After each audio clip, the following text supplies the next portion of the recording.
Welcome to the Personal Finance for PhDs podcast, a higher education in personal finance. I'm your host, Dr. Emily Roberts, a financial educator specializing in early career PhDs and founder of Personal Finance for PhDs. This podcast is for PhDs and PhDs-to-be who want to explore the hidden curriculum of finances to learn the best practices for money management, career advancement, and advocacy for yourself and others. This is Season 14, Episode 1, and today is a solo episode from me on fellowships and federal income tax. Specifically, I'm going to detail for you 5 ways the tax code disadvantages fellowship income, sometimes resulting in a higher tax rate and sometimes just causing a bit of a headache for fellows. Additionally, I'll cover 2 ways the tax code advantages fellowship income, and one more difference that has both pluses and minuses. Keep listening to this episode if you are currently on fellowship or expect to be in the future. Advanced tax planning and action can mitigate some of these negative effects. I will also tell you at the end of the episode how you can advocate for change at the federal level. Speaking of the disadvantages of fellowship income, it's unfortunately quite common for fellows to have a tough time getting a mortgage. Sometimes they'll be preliminarily approved based on their income numbers alone, but once under contract on a home, they are dropped by their lender because of their income type and documentation. However, there is one lender who works with PhDs and particularly fellows very regularly. Sam Hogan is a mortgage originator specializing in grad students and PhDs, an advertiser with Personal Finance for PhDs, and my brother. Years ago, I told him about the issue I just outlined, and he set to work figuring out how to use fellowship income to qualify for a mortgage. While I won't say it's as straightforward as using W-2 income, Sam has a great success rate in presenting grad students and PhDs to the underwriters working with his employer, Movement Mortgage, and getting them approved for mortgages. Sam can readily tell you if your fellowship income is likely to be approved or not based on the specifics of your circumstances, and if not, what options you still have. I am hosting an Ask Me Anything with Sam today, Monday, January 9th, 2023 at 5:30 p.m. Pacific. Come with any question you like about the home buying process, and we will do our best to help you. You can register for the AMA at pfforphds.com/mortgage. If you're listening to this later on, you can still check that link for the next AMA date as we hold them periodically, or you can contact Sam directly at 540-478-5803 or sam.hogan@movement.com to discuss your situation. I wish you all success with your home buying aspirations in 2023 and following. You can find the show notes for this episode at pfforphds.com/S14E1. Disclaimer number 1. This episode is going into production in early January 2023. I rely on IRS forms, instructions, and publications for this material. And at the time of this recording, most of these documents have been updated for tax year 2022, but not all of them. In those cases, I'm going off the 2021 material. If any content in this episode turns out to be inaccurate for tax year 2022, I will update the show notes page with the corrections, so I suggest visiting pfforphds.com/S14E1 before relying on any of the information. For tax year 2023 and later, please visit pfforphds.com/tax for my most updated tax content. Disclaimer 2. The target audience for this episode is postbacks, graduate students, and postdocs at U.S. universities and institutes who are U.S. citizens, permanent residents, or residents for tax purposes. Unless otherwise specified, when I say tax, I mean federal income tax. Disclaimer 3. The content in this episode is for educational purposes only and should not be considered advice for tax, legal, or financial purposes for any individual. Without further ado, here's my solo episode on how the tax code disadvantages fellowship income.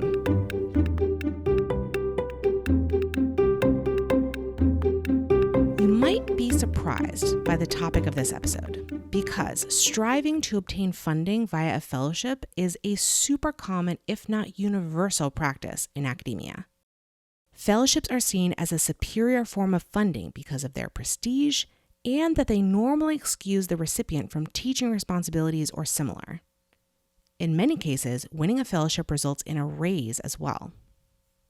I'm not making any kind of argument in this episode that you should stop applying for fellowships or reject a fellowship that you've won. Doubly so if you would be making more money with the fellowship than without it. What I am doing is 1. Pointing out the tax issues and pitfalls that can or might come with fellowship income. There are certain groups of people who are at risk of actually paying more in income tax with a fellowship, which are people under age 24, parents, and non-students. Even if you don't end up paying more in income tax, there are certain complexities of fellowship income that you can prepare for or even avoid if you know about them. This is to help you with taking personal responsibility for your tax situation. 2. Suggesting changes to the tax code that would resolve these disadvantages. This is to help our community know in what ways advocacy for our workforce is needed. Here's where we're going with this episode. I'm going to define some terms and tell you what I'm comparing the tax treatment of fellowship income to when I say that it is disadvantaged by the tax code. I have 5 points to cover on how the tax code disadvantages fellowship income. The first couple of points apply to most fellows, but don't result in a higher tax rate when handled properly. The next couple of points are about when having fellowship income actually results in paying more income tax. The final point is about a tax benefit that is not available to fellows. Then we're going to switch gears and discuss 2 ways the tax code advantages fellowship income, and one difference that I see as having both pros and cons. By the way, I am trying to keep this episode focused on how the tax code disadvantages and advantages fellowship income. I could do an entire other episode, and perhaps I will, on the ways universities disadvantage and advantage fellowship recipients through their policies. But for today, we're sticking with the topic of the federal income tax code. I have to establish some definitions of terms here at the start. The subject of this episode is fellowships, but academia doesn't necessarily use that term exactly the same way the IRS does. Therefore, I have created my own framework to explain the 2 types of higher education income. The most common way the word fellowship is used in academia is to describe an amount of money that is awarded to an individual, as IRS Publication 970 states, quote, to aid in the pursuit of study or research, end quote. Usually these are awarded for merit via a competitive process, such as a unique application for a specific fellowship program, or your application to a post-bac, graduate, or postdoc program. I call this income awarded income in my framework.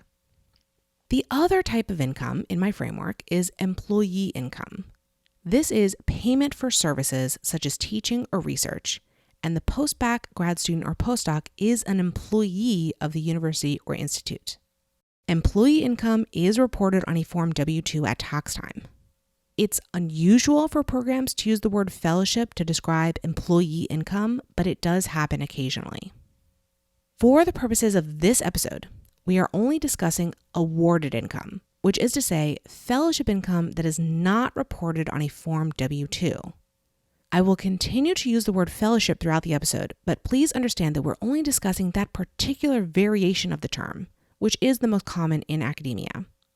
If you're unsure whether your fellowship is awarded income or employee income, reference the type of tax form or forms you received during tax season. More on that in a moment. Another point I need to get out of the way at the start here is to clarify that fellowship income is subject to income tax. There are nuances and special scenarios that we'll get into later in the episode, but very generally speaking, your stipend or salary is going to be taxed at the same rate, whether it is awarded income or employee income. When I speak about fellowship income being disadvantaged by the tax code, what I'm pointing out are the ways that fellowship income ends up being treated differently or ultimately taxed at a higher rate than how employee income is treated and taxed. Conversely, in some ways, fellowship income has an advantage. And again, that is relative to employee income. If you've heard that fellowship income is tax-free, that is either a false rumor, a misunderstanding, or a statement that requires a lot more caveats. Fellowship income used to be exempt from income tax, but that changed with the Tax Reform Act of 1986. I'll tell you more about why these rumors and such persist throughout this episode, but for now, just know that you should expect to pay income tax on your stipend or salary, unless your gross income for the year is quite low, or you can take lots of deductions and/or credits.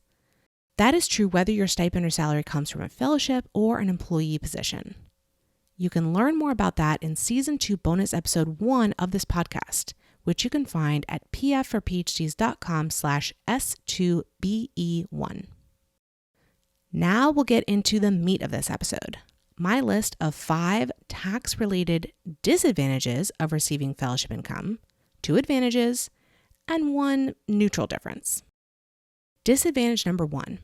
There is no single correct way that fellowship income is required to be reported to the postbac, grad student, or postdoc recipient. This is in contrast to employee income, which must be reported on a Form W-2. Because there is no single correct way to report fellowship income, universities, institutes, and funding agencies take a variety of approaches. The most common form issued is a Form 1098-T, but sometimes a Form 1099 is used, such as Form 1099-MIS, Form 1099-NEC, or Form 1099-G. Sometimes a courtesy letter is sent in lieu of an official tax form. Many organizations choose not to communicate at all with the fellowship recipient. When fellowship income goes unreported entirely, it contributes to the rumor mill that it is not taxable income. These approaches can mislead fellows into not reporting their income, resulting in underpayment of tax, or misreporting it, which often results in overpayment of tax. To put fellowship income on an even footing with employee income, the IRS could require that a tax form be used to report fellowship income, whether one that currently exists or a new or adjusted one. This would greatly reduce the confusion among taxpayers and tax preparers about whether and how to account for this income on tax returns. Disadvantage number 2. The issuers of fellowships are not required to withhold income tax on behalf of the recipients, and they almost never take the responsibility to do so. Employers virtually always withhold income tax on behalf of their employees. This is the situation that most Americans experience and are familiar with. Your employer sends in income tax payments on your behalf throughout the year, and then after you file your tax return, you receive a refund or you owe some additional tax. However, for fellowship income, the issuing organizations have no such withholding requirement. With very few exceptions, they leave paying income tax entirely up to the fellowship recipient, which is typically a very unfamiliar arrangement. This lack of withholding also contributes to the rumors that fellowship income is not subject to income tax. I have even seen university administrators label fellowship income, quote, tax-free, end quote. What they mean is that it is not subject to income tax withholding. They are speaking from their own perspective. But when a fellow sees that label, they read it from their own perspective, and it is highly misleading. By default, the IRS expects to receive income tax payments throughout the year. In the absence of employer withholding, the taxpayer is supposed to make quarterly payments through the estimated tax system, unless an exception applies to them. This typically goes one of 2 ways. 1, the fellow learns about the estimated tax requirement close to the start of their fellowship, sets aside money for their future tax payments as their paychecks come in, and makes their estimated tax payments if required. This is the ideal and something I am constantly beating a drum about. 2, the fellow does not realize that they are responsible for their own income tax payments until they are hit with a large tax bill and possibly a penalty upon filing their tax return. This is, at minimum, extraordinarily unpleasant and in some cases dangerous to the financial, physical, or mental well-being of the fellow. I further discussed this scenario of a large unexpected tax bill in the videos titled, "Why is my fellowship tax bill so high?" and "What to do when facing a huge fellowship tax bill," which you can find on my YouTube channel, Personal Finance for PhDs. A rare few universities and institutes do offer income tax withholding on fellowship income. My alma mater, Duke University, did so when I was a graduate student there. This relieves the fellow from calculating and making estimated tax payments and prevents large unexpected tax bills. To put fellowship income on even footing with employee income, the IRS could require that universities and institutes at least offer income tax withholding on fellowship income. To go along with the previous disadvantage, a specifically designed fellowship reporting form could explicitly list federal, state, and local income tax withheld. Until such reform comes about, I recommend that fellows take my workshop, Quarterly Estimated Tax for Fellowship Recipients, which you can find linked from pfforphds.com/tax.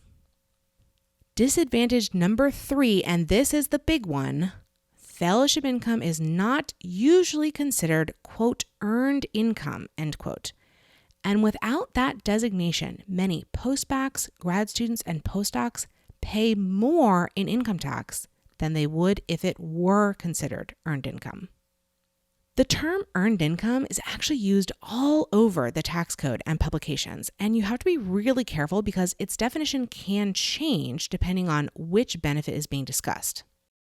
For example, for the purpose of calculating the standard deduction, taxable fellowship income is included in the definition of earned income.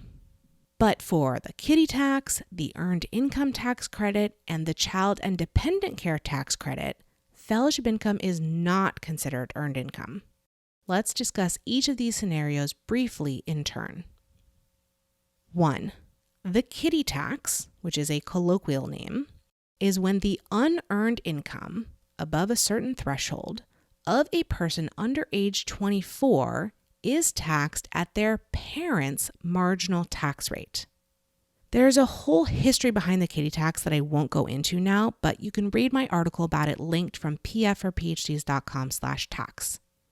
What is both perplexing and infuriating to me is that fellowship income is included in the definition of unearned income. So if you are a student under age 24 on fellowship, even if you are not claimed as a dependent on your parents' tax return, you could be hit with the kiddie tax. I'm not saying you definitely will because there are calculations that go into this, but it can happen. If it does, your income is taxed at your parents' marginal tax rate. If your parents have a low to moderate adjusted gross income, the kiddie tax either won't apply or won't increase your tax liability by much. But if your parents' top marginal tax bracket is 22% or higher, your tax liability will be much higher than it would have been without the kiddie tax. And again, it does not matter if you're financially independent from your parents. This tax can still apply. 2. The earned income tax credit is a super valuable credit for people who are low income, especially if they have children. For example, if you are single with one child and qualify for the credit, you'll receive a benefit from the earned income tax credit if your income is below $43,492 in 2022. The lower your income is under that threshold, the more of the benefit you'll receive, up to a maximum of, again, for example, $3,733 for one child in 2022. This credit is refundable, which means that if it wipes out your entire tax liability, the IRS can end up paying you money. Again, just an incredibly valuable credit for low-income individuals and families, which you know many postbacks, grad students, and postdocs would be considered. However, as the name implies, your household has to have earned income during the calendar year to qualify, and fellowship income isn't earned income. I will never forget a heartbreaking comment I received on my website years ago from a grad student who was married with 2 children and supporting the entire household on his grad student stipend. He was devastated when his tax return showed that because he switched on to fellowship and didn't have any earned income for a calendar year, that his family lost out on thousands of dollars of a benefit they had received in prior years when he had employee grad student income. Can you imagine? Why would the IRS, Congress, we the people, exclude vulnerable families like that one from this benefit? 3. The Child and Dependent Care Tax Credit is a tax credit that helps parents, among others, pay for daycare, preschool, after-school care, etc., so that they can work or look for work.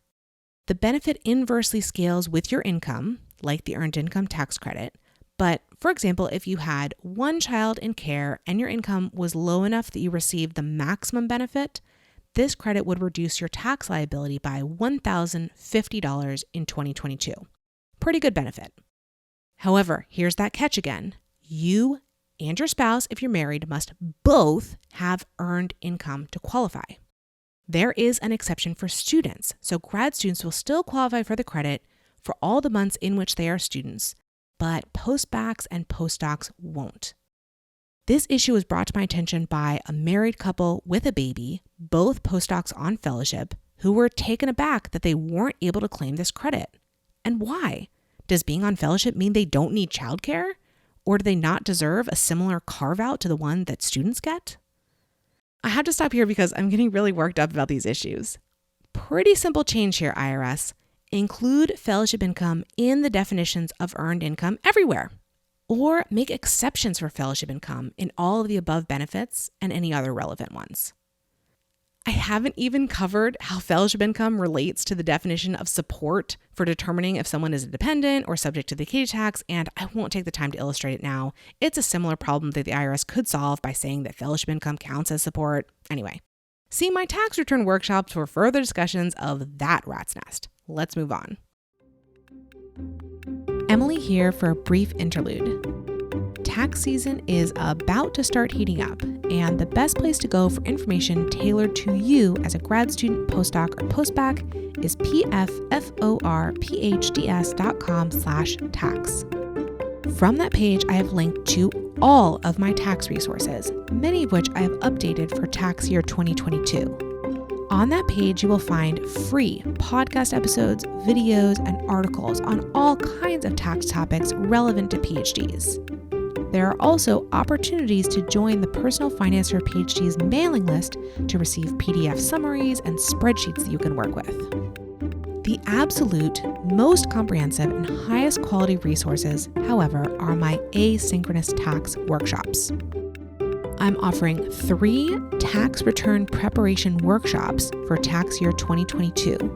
One for grad students who are U.S. citizens or residents, one for postdocs who are U.S. citizens or residents, and one for grad students and postdocs who are non-residents.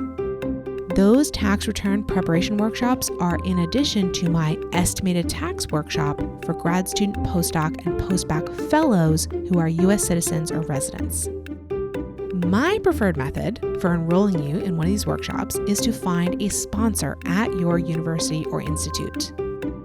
Typically, that sponsor is a graduate school, graduate student association, postdoc office, postdoc association, or an individual school or department. I would very much appreciate you recommending one or more of these workshops to a potential sponsor. If that doesn't work out, I do sell these workshops to individuals, but I think it's always worth trying to get it into your hands for free or a subsidized cost. Again, you can find all of these free and paid resources, including a page you can send to a potential workshop sponsor, linked from pfforphds.com/tax. Now back to my expert discourse. Disadvantage number 4. There is no mechanism for making fellowship money that pays your health insurance premium tax-free unless you are a student. This disadvantage requires a bit of background. Think of a regular employment situation not related to academia. Unfortunately, in the US, health insurance is tightly tied to your employer, partly because of a tax benefit afforded to them. When your employer provides your health insurance plan, the cost of the premium is tax deductible for both you and the employer. That means that you don't pay income tax on the portion of your income that goes toward that particular purpose. It's as if you earned less money than you actually did. This is accounted for automatically for you on your Form W-2. The income listed in box 1 is your gross income less your pre-tax payroll deductions such as your health insurance premium. Easy peasy. If you're self-employed, there is also a mechanism to deduct your health insurance premium. But if you're not employed or self-employed, the only way you can perhaps deduct your health insurance premiums is if you itemize your deductions. Even in that case, you can only deduct the portion of your medical expenses that exceeds 7.5% of your adjusted gross income. If you are a relatively healthy single person who wouldn't otherwise itemize your deductions, I doubt itemizing will help you overall. Most people in this situation effectively cannot deduct their health insurance premiums, or at best can only deduct a portion of them. I need to back up now and talk about the situation with health insurance provided by universities. If you receive your health insurance through your parents, the following is not relevant to you. If you're an employee of the university and receive health insurance because of that status, that's a normal, straightforward deduction as I just discussed. Let's set that aside and discuss what happens when fellowship or scholarship income pays your health insurance premium, either automatically before you receive your paycheck or out of your own pocket. If you are a grad student, there is a mechanism to make that fellowship income tax-free. We're actually going to discuss that in the upcoming section on the tax advantages of fellowship income. However, if you are postbac or postdoc, this mechanism isn't available to you. There is no way that I know of, short of itemizing their deductions, for postbacs and postdocs to make the fellowship money that pays their health insurance premiums tax-free. And that sucks. This conundrum has been highlighted by many postdocs and postdoc associations. If a university or institute pays postdoc employees and postdoc fellows the same amount, the postdoc fellows effectively receive a pay cut because they have to pay income tax on the portion of their fellowship income that pays their health insurance premiums, while postdoc employees do not. The general solution to this whole issue is universal health care, but even without going that far, Congress could change the tax code so that all health insurance premiums are tax deductible, even without having to itemize deductions. I don't know, maybe that would have disastrous effects somehow. Another way to fix this would be to expand the benefit that students use to non-student trainees as well. Disadvantage number 5. Fellowship recipients cannot contribute to their university or institute's 403B or 457 plans. These are employer-sponsored tax advantage retirement accounts, and they are only available to employees. Similar to the health insurance situation, the tax code has incentivized saving and investing for retirement primarily through employer-sponsored plans. These plans are exclusively offered to employees. That goes for 401ks as well as 403Bs and 457s. Looking at the situation for postdocs again, it's typical for postdoc employees to be able to contribute to the university or institute's 403B or 457, albeit usually without a match. However, postdoc fellows do not enjoy this benefit. While the universities administer these plans, again, this is a policy issue at the federal level that excludes non-employees. Side note, if you're wondering why grad student employees don't usually have access to their university's 403Bs or 457s, that is a university level policy issue as far as I can tell. Not exactly the same, but as a related issue, there is a type of tax advantage retirement account that is available to everyone with, quote, taxable compensation, end quote, which is an individual retirement arrangement or IRA. You do not have to be an employee to contribute to an IRA. Up until 2019, the definition of taxable compensation excluded fellowship income. But the Secure Act changed that definition starting in 2020. Taxable fellowship income for graduate students and postdocs is now considered taxable compensation for the purpose of contributing to an IRA. We know from this example that change is possible when it comes to fellowship income and federal tax benefits. You can learn more about this issue in Season 4, Bonus Episode 1 of this podcast, which you can find at pfforphds.com/S4BE1. I think the most accessible solution to this particular disadvantage is actually not to somehow extend the employee-only workplace-based retirement benefit to fellows, but rather to increase the contribution limit for IRAs to solve this for everyone. The contribution limits in 2023 for someone under age 50 are $6,500 for an IRA and $22,500 for a 403b, 457, or 401k. Why should there be such a big advantage for employees?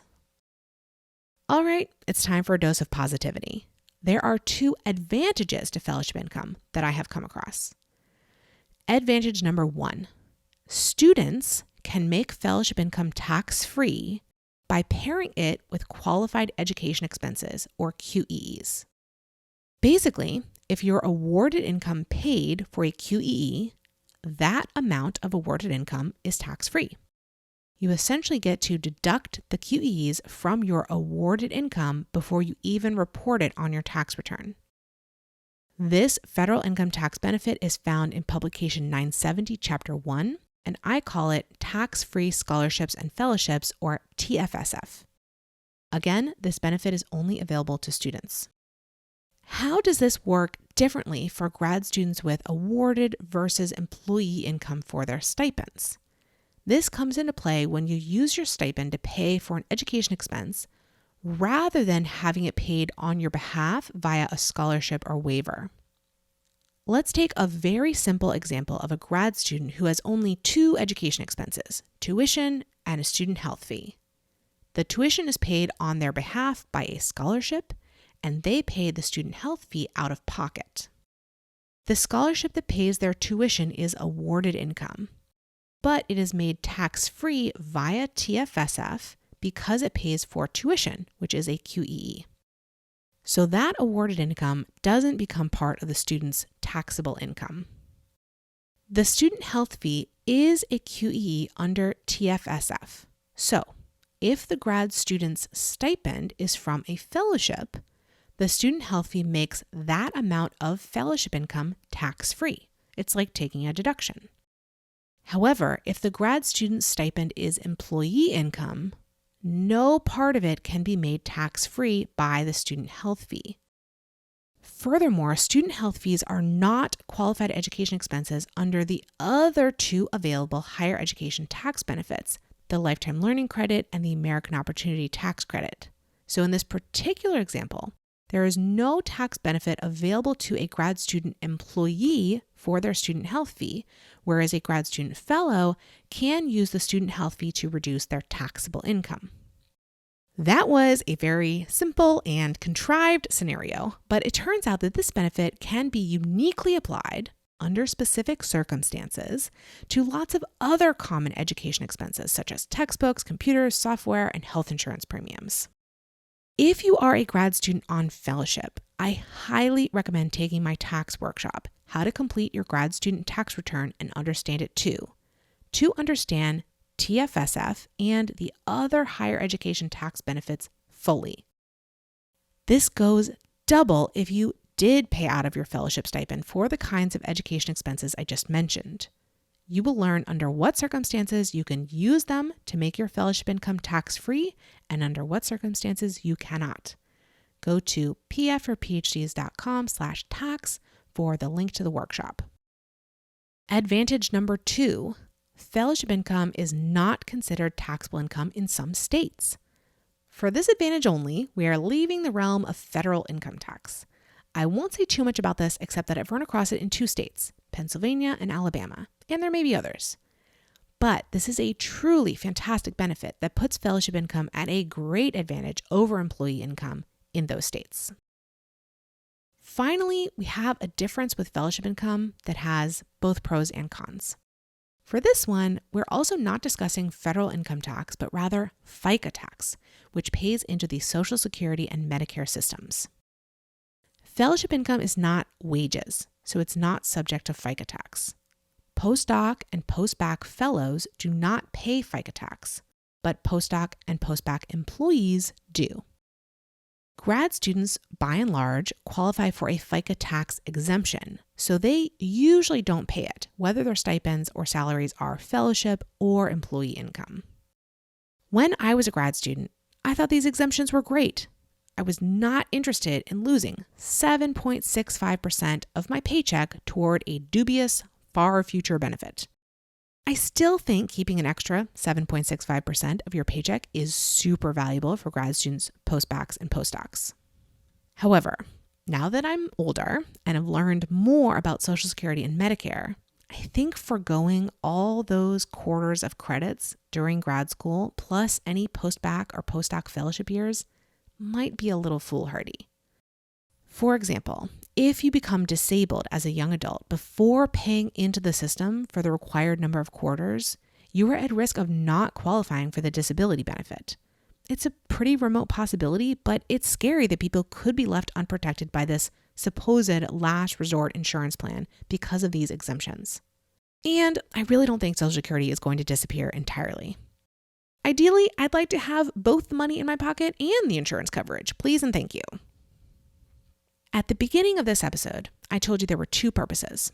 First, to help you with tax planning, and second, to direct your attention to issues about which you can advocate for change. On that first point, the best place to go learn more or take one of my tax workshops is pfforphds.com/tax.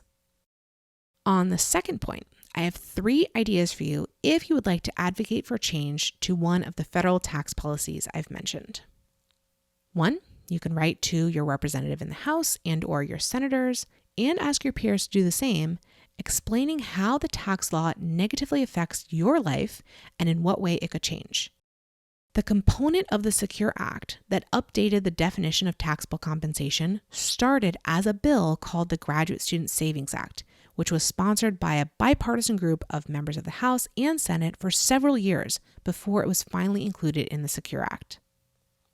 2, you can submit an explanation of your issue through the IRS's Systemic Advocacy Management System.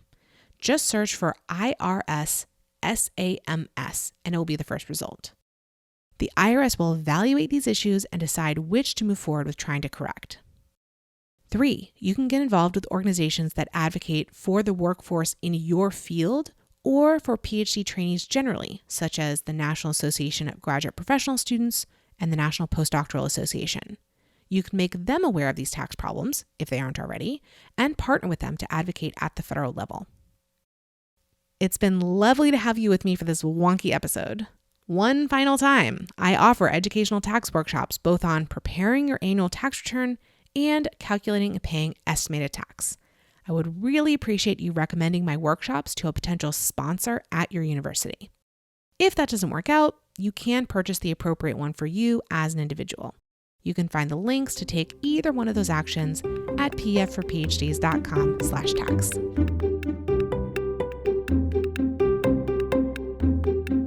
Listeners, thank you for joining me for this episode. I have a gift for you. You know that final question I ask of all my guests regarding their best financial advice? I have collected short summaries of all the answers ever given on the podcast into a document that is updated with each new episode release. You can gain access to it by registering for my mailing list at pfforphds.com/advice. Would you like to access transcripts or videos of each episode? I link the show notes for each episode from pfforphds.com/podcast. See you in the next episode, and remember, you don't have to have a PhD to succeed with personal finance, but it helps.